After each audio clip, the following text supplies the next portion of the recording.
विद्येची देवता क्रांतीज्योती सावित्रीबाई फुले यांना प्रथम विनम्र अभिवादन करते व आजच्या या सत्कार सोहळ्याच्या कार्यक्रमाला उपस्थित असलेले आमचे मार्गदर्शक, आमचे प्रेरणास्थान आदरणीय भाऊ, त्याचबरोबरीनं संस्थेचे उपाध्यक्ष आदरणीय भाऊसाहेब इंगळे, आदरणीय वाकेकर सर, आपल्या कृषी विज्ञान केंद्राचे सिनियर सायंटिस्ट आदरणीय जाधव सर, आदरणीय साळी सर, सातपुडा कॉन्व्हेंट ऑफ स्कॉलर्सचे प्राचार्य आदरणीय बकाल सर, उपस्थित सर्व पालकवृंद आणि माझे विद्यार्थी मित्रांनो, मैत्रिणींनो आणि विशेष आजचे सर्व 10वी आणि 12वीचे सर्व स्कॉलर्स ज्यांना आपण या ठिकाणी पुरस्काराने सन्मानित केले.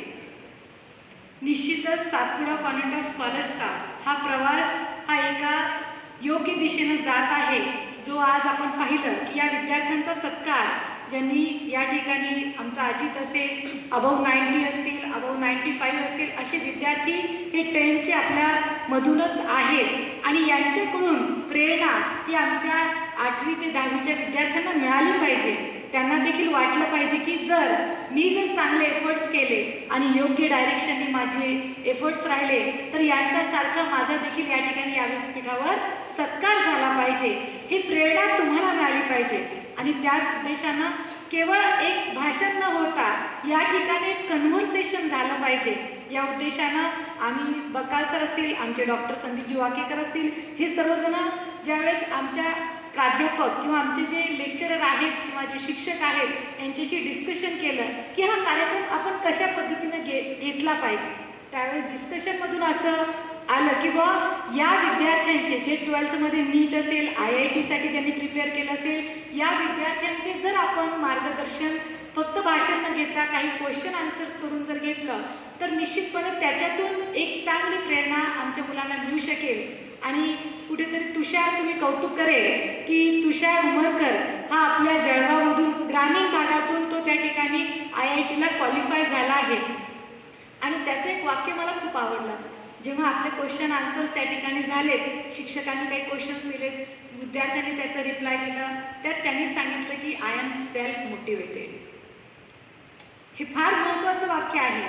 आपण आयुष्यामध्ये सातत्यानं आपल्या बाजूला कोण आहे त्याने आपल्याला चांगलं म्हटलं तर आपल्याला एकदम छान वाटते, कोणी आपल्याला वाईट म्हटलं तर आपण एकदम निगेटिव्ह मानसिकतेत जातो आणि आपल्याला स्वतःचा बद्दल असं कमीपणा वाटायला लागते. हे झालं नाही पाहिजे. कोणी आपल्याला मोटिवेट करेल तसं न करता मला स्वतःपासून ते आतमध्ये वाटलं पाहिजे की येस, मला हे करायचंच आहे आणि मी हे करू शकतो. हा आत्मविश्वास तुम्हाला स्वतःच्या मध्ये जागृत करता आला पाहिजे. तुम्ही सेल्फ मोटिवेटेड झाले पाहिजे आणि जो सेल्फ मोटिवेटेड असेल त्याला आयुष्यात नेहमीच सक्सेस मिळत असते. जो दुसऱ्यांपासून प्रेरणा घेतो निश्चितपणे त्याची आपल्या आयडिओलॉजी असली पाहिजे, आपले आदर्श असले पाहिजेत, त्यांच्याकडून आपण इन्स्पिरेशन घेतलं पाहिजे. पण हे इन्स्पिरेशन घेत असताना मी सेल्फ मोटिवेटेड असलो पाहिजे. म्हणजे आपले 10वीचे पर्सेंटेज कदाचित तुषारने सांगितलं की 10वीत त्याला 77% मिळाले, 77% मिळाले. पण त्याने जर विचार केला असता की मी 77% मिळाले, मी हे पुढचं या काळामध्ये हे सक्सेस मिळवू शकणार नाही, किंवा त्यांनी जर मनामध्ये त्या भावना जागृत केल्या नसत्या तर कदाचित त्याचा IIT-ला आज नंबर लागला नसता. पण त्यांनी सांगितलं मी सेल्फ मोटिवेटेड होतो, मला हे दाखवायचं होतं की मी जिनियस आहे.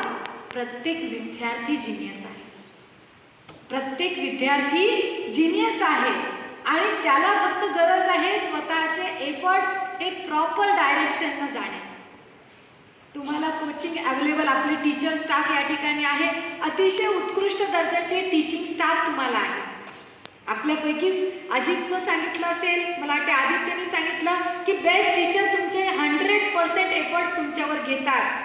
तर तुम्हाला देखील टाळी एका हाताने वाजते का? नाही, ती दोन्ही हाताने वाजवावी लागते. यांनी 100% एफर्ट्स दिल्यानंतर विद्यार्थ्यांनी देखील क्लासमधलं त्यांचं जे काही कॉन्सन्ट्रेशन आहे ते 100% असलं पाहिजे. घरी देखील आपण गेल्यानंतर आपले आई वडील आपल्याला सातत्यानं इन्स्पायर करत असतात आणि आपल्याला सांगत असतात येस तू आणखी एफर्ट्स घेतले पाहिजे. पण आपण कधी कधी ऐकतो आणि कधी कधी टाळाटाळ करतो. तसं नाही केलं पाहिजे. विद्यार्थी मित्रांनो, हा तुमच्या आयुष्याचा क्रुशियल पिरियड आहे, महत्त्वाचा काळ आहे. इथून तुमचं आयुष्य घडणार आहे. आणि आपल्याच भागातून अनेक विद्यार्थी हे खूप मोठे डॉक्टर झाले असतील, सायंटिस्ट झाले असतील. या सर्वांनी कुठेतरी आपल्या मनामध्ये खुणगाट बांधली होती की मला हे यश संपादन करायचं आहे.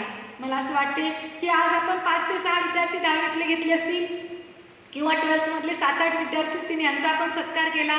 पुढच्या वर्षी या व्यासपीठावरती अनेक विद्यार्थ्यांना सत्कार करायची संधी तुम्ही सर्व मिळवून देणार आहात की नाही? आवाज कमी आला, जरा कॉन्फिडन्स कमी वाटते आहे. Yes or no? Yes, that's the spirit. आणि हे मोटिवेशन तुम्ही इथून घेऊन गेलं पाहिजे. या सर्वांनी उत्कृष्ट मार्गदर्शन आपल्याला केलं आहे. या ठिकाणी मयुरी असेल, तिला अबाव 600 नीटमध्ये मिळाले आहेत आणि ही आपल्याच भागातले विद्यार्थी, आपल्याच ज्युनियर कॉलेजची विद्यार्थिनी आहे जिने ह्या पद्धतीने एफर्ट्स घेतले आणि त्या ठिकाणी सक्सेस घेऊन ती आज MBBSच्या ॲडमिशन त्या ठिकाणी करणार आहे. तिच्या पालकांना जसं तिने प्राऊड फील केलं आहे तसं तुम्हाला देखील तुमच्या पालकांना प्राऊड फील करायचं आहे. आणि कुठेतरी सातपुडा शिक्षण संस्थेचा विद्यार्थी म्हणून बकाल सर असतील, आमचं सर्व टीचिंग स्टाफ असेल आणि संस्थेचे अध्यक्ष आदरणीय भाऊ असतील, आम्हा सर्वांना देखील तुमचं यश जर मिळालं ना तर आम्हाला देखील खूप मोठा आनंद मिळतो. आम्हाला देखील अभिमान वाटतो की आपल्या स्कूलचा विद्यार्थी, आपल्या कॉलेजची विद्यार्थिनी ही पुढे गेलेली आहे. आणि निश्चितपणे खरी पुण्याई किंवा खरी आमची जी काही पुण्याई असेल ती तुमच्या यशामध्ये आम्ही पाहत असतो. त्यामुळे सातपुडाचा विद्यार्थी हा एखाद्या हिऱ्यासारखा चमकला पाहिजे आणि त्यासाठी भाऊंनी अनेक सुविधा या ठिकाणी तुम्हाला उपलब्ध करून दिलेल्या आहे. हे व्यासपीठ देखील तुमच्या सर्वांसाठीच या ठिकाणी बनवलं आहे. अनेक वर्षभर आपण कार्यक्रम घेत असतो, कधी भाषणाची संधी तुम्हाला मिळते, कधी मिळत नाही. अनेकदा असं वाटतं की सर्वांना संधी दिली पाहिजे, पण कार्यक्रमाचं लिमिटेशन असते. अर्ध्या तासामध्ये आपल्याला कार्यक्रम घ्यायचे असतात आणि एका तासात कार्यक्रम घेत असताना कुठेतरी एखाद्या वेळेस संधी मिळते, मिळत नाही. पण त्याचा आपल्या मनाशी हे विचार केला पाहिजे की मला यावेळेस जर संधी मिळाली नसेल स्पीचची तर नेक्स्ट टाईम मला स्पीचची संधी मिळाली पाहिजे आणि त्यासाठी मी चांगलं प्रिपरेशन केलं पाहिजे. कारण या वेळेस भाषण करताना जाधव सरांनी सांगितलं की there is always space on the top. टॉपमध्ये स्पेस आहे, स्पर्धा कुठे आहे? ॲव्हरेजमध्ये. तर आपल्याला ॲव्हरेजमध्ये नाही राहायचं आहे, आपल्याला ॲव्हरेजच्या वर जायचं आहे, टॉपमध्ये जायचं आहे. आणि ज्यावेळेस तुम्ही टॉपमध्ये जाल विद्यार्थी मित्रांनो, सर्वजण तुम्हाला सॅल्यूट करतील आणि तो दिवस प्रत्येकाच्या आयुष्यामध्ये येणार आहे. त्यासाठी प्रत्येकानं घरी गेल्यानंतर मनाशी खुणगाट बांधा की मला देखील या विद्यार्थ्यांसारखं आयुष्यामध्ये इन्स्पायर होऊन कुठेतरी योग्य डिरेक्शननं जाऊन माझं एम अचीव करायचं आहे. आपल्याला अनुभव असतील, अनेकांची माहिती देखील असतील, सायंटिस्टचे आपण वाचत असतो. त्यात एक उदाहरण तुम्हाला द्यावंसं वाटेल की थॉमस एडिसन, कारण पालक या ठिकाणी आलेले आहेत आणि पालकांना देखील माहिती असलं पाहिजे की ज्यावेळेस थॉमस एडिसन लहान होते, शाळेमध्ये ते गेलेले असताना शाळेच्या टीचरने त्यांना एक पत्र दिलं आणि सांगितलं की हे पत्र जाऊन तुझ्या घरी आईला जाऊन दाखव. आणि आईला घरी गेल्यानंतर थॉमस एडिसन लहान होते, ते खूप आनंदानं आपल्या आईजवळ गेले, कारण टीचरनं कोणतेही पत्र दिलं तर लहान मुलं असो की मोठे पहिल्यांदा आपल्या आईला जाऊन दाखवतात की मम्मी माझ्या टीचरनं हे पत्र दिलं आहे किंवा ही चीट दिली आहे. ती चीट वाचत असताना आईच्या डोळ्यात पाणी आलं. आईच्या डोळ्यात पाणी आलं आणि तो छोटा एडिसन विचारायला लागला, आई या पत्रात असं काय लिहिलं आहे की तुझ्या डोळ्यात पाणी आलं? आई म्हणे हे माझे आनंदाश्रू आहे. टीचर म्हणाल्या की तुमचा मुलगा खूप जिनियस आहे आणि म्हणून त्याला या शाळेत शिकवणारा स्टाफ हा कॅपेबल नाही, तुम्ही त्याला घरीच शिकवा. अशा पद्धतीनं मॅडमनी तुझं कौतुक केलेलं आहे. आणि कुठेतरी त्या माऊलीनं त्या मुलावर कष्ट घेतले आणि त्यानंतर थॉमस एडिसन हे सायंटिस्ट म्हणून जगासमोर आले. अनेक त्यांनी त्या ठिकाणी प्रयोग केले असतील, ते यशस्वी झाले. जगाला देखील त्यांनी त्या ठिकाणी हा जो शोध आहे तो लावून दाखवलेला आहे. पण जेव्हा त्यांची आई वारली तेव्हा आईच्या कपाटात त्यांनी चिठ्ठी वाचली आणि त्या चिठ्ठीत लिहिलेलं होतं की तुमचा मुलगा हा मेंटली डम आहे, त्यामुळे त्याला आमच्या शाळेमध्ये शिकवता येणार नाही. पण जर त्या आई माऊलीने त्यावेळेस विचार केला असता की माझा मुलगा हा इतर मुलांपेक्षा मेंटली कमी आहे म्हणून मी त्याला शिकवूच नये, तर या जगाला एवढा मोठा सायंटिस्ट मिळाला नसता. म्हणून त्या माऊलीनं त्या ठिकाणी तो विचार केला आणि पॉझिटिव्ह विचार करून स्वतःच्या मुलाला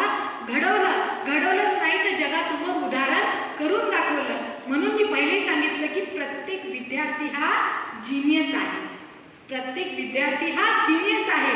फक्त त्यानं त्याचं टॅलेंट ओळखलं पाहिजे आणि त्याच्यासाठी एफर्ट्स पुटअप केले पाहिजे. पुन्हा एकदा सर्व जे 10वी आणि 12वी मध्ये विद्यार्थी क्वालिफाय झालेले आहेत, ज्यांचा सत्कार आपण केला आहे, त्या सर्व विद्यार्थ्यांचं कौतुक देखील करेल आणि मानकरचं एक उदाहरण देईल की त्यानं या ठिकाणी सांगितलं की तुमच्यासाठी खूप जास्त एफर्ट्स तुमचे आई वडील घेत असतात.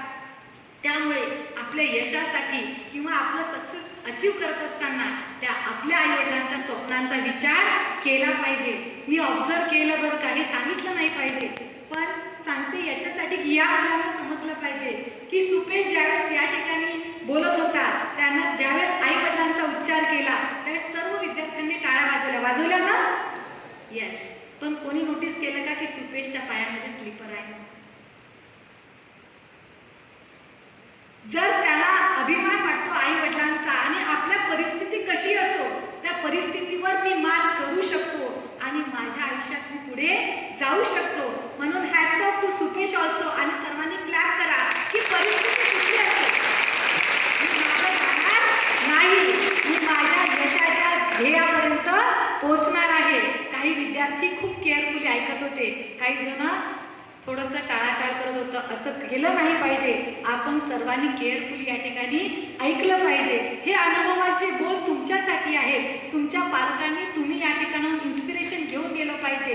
हाच उद्देश मनाशी बाळगून आजचा हा कार्यक्रम आम्ही या ठिकाणी केला आहे आणि या सर्व विद्यार्थ्यांचं खरंच पुन्हा एकदा मनापासून कौतुक करते. त्यांच्या पालकांचे विशेषत्वानं कौतुक करते की त्यांनी असे हिरे घडवले आहे आणि पुढच्या काळामध्ये असेच हिरे आमचे मागे बसलेले आहेत. त्यांना देखील खूप खूप शुभेच्छा देते व माझ्या 2 शब्दांना विराम देते. धन्यवाद.